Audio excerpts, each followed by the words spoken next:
చూసుకుంటాడు.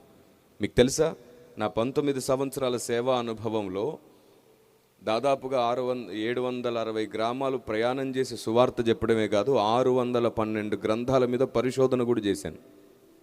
ఎంతో విస్తారమైనటువంటి పరిశోధన చేశాను. 8:30 గంటలు దేవుని దగ్గర పడి ఏడిచేవాడిని.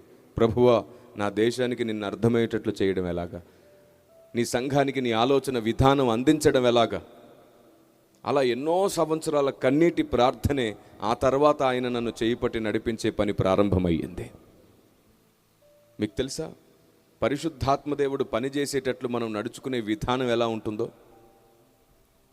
నేను ఇన్ని సంవత్సరాలు ఎప్పుడు ఎవరిని తాళి తీయమని లేదు, బొట్టు తీయమని లేదు, తెల్లచీర కట్టమని లేదు, మెట్టలు తీసేయమని లేదు, ముగ్గులేయడం మానేయమని లేదు, వాళ్ళ చివరికి వాళ్ళ ఇళ్లలో ఉన్న పటాలు కూడా తీసేయమని లేదు.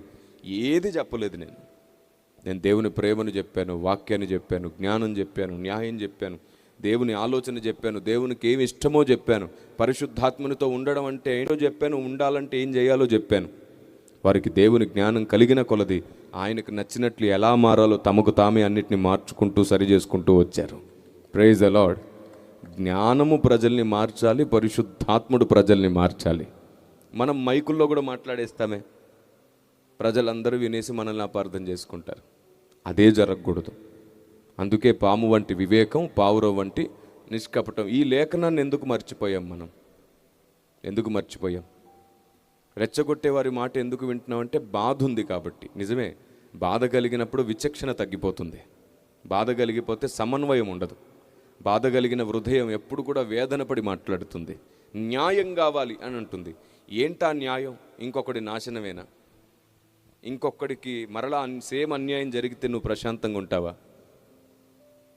లేదు. ఒరిస్సా రాష్ట్రంలో గ్రాహం స్టెన్స్ గారి భార్య, నిజంగా ఆవిడ వాస్తవానికి ఎక్కువ బాధపడాలి. తన 2 పిల్లలు, తన భర్త సజీవంగా కాల్చబడితే ఆవిడ గుండె ఎంత మండిపోయి ఉంటుంది. ఒక్క మాట నింది, క్షమిస్తున్నాను నేను ఆ వ్యక్తిని. ఆ వ్యక్తి చనిపోతే రక్షించబడడు, బ్రతుకుండి రక్షించబడితే బాగుండేమో, రక్షణ కోసం వదిలిపెడుతున్నాననింది. కానీ అనేకులం గుండె రగిలిపోయింది, మనకు అలా ఎలా చేస్తారు అని. నేను అదే అంటున్నాను, అంతదాకా ఎందుకు పోతుంది పరిస్థితి? ఎందుకు అంతదాకా పోనివ్వాలి? పరిష్కారం వాళ్లకు శిక్ష పడ్డం కాదు, ఇంకా ఏ సేవకునికి అలా జరగకుండా ఉండేది పరిష్కారం కావాలి. ఎలా జరగకుండా ఉంటుంది? నోరు అదుపులో ఉంటే కదా జరుగుతుంది. అసలు ఎందుకు గ్రాహం స్టెన్స్ గారు చనిపోయారు తెలుసా? అలా చనిపోవడానికి కారణం ఒక విశ్వాసి కారణం. చంపిన వాడిని గురించి మాట్లాడట్లా నేను, చనిపోవడానికి కారణం చెప్తున్నాను నేను.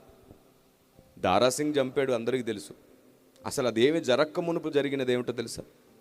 ఒక విశ్వాసి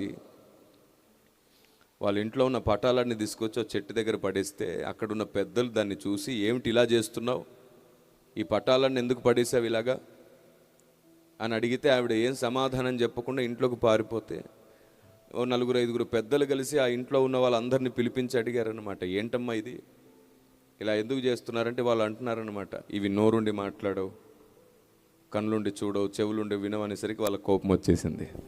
మీకు ఇలాంటి విషయాలు ఎవరు నేర్పిస్తున్నారని వారు ఆరాలు తీస్తే తెలిసింది ఏమిటంటే, వాళ్ళ హాస్పిటల్ దగ్గర ప్రార్థనలు జరుగుతుంటే అక్కడికి వెళ్తున్నారు, అక్కడ ఇలాంటి మాటలు విన్నారు అని చెప్పి.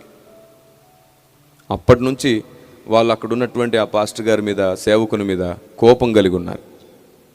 చాలాసార్లు హెచ్చరించారు, ఊరు వదిలిపెట్టి వెళ్ళమన్నారు. ఆయన అన్నాళ్ళు చేసిన సేవను మర్చిపోయారు, ఆయన మీద పగబట్టారు.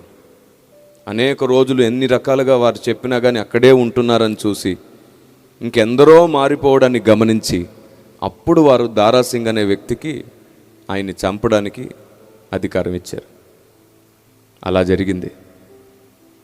ఈరోజు సేవకుల మీద అనేకులకు ఇంత కోపం ఉండడానికి కారణం ఎవరు అనుకున్నారు? విశ్వాసులు సరిగ్గా నడుచుకోకపోవడమే, సరిగ్గా చెప్పకపోవడమే. అదే కారణం.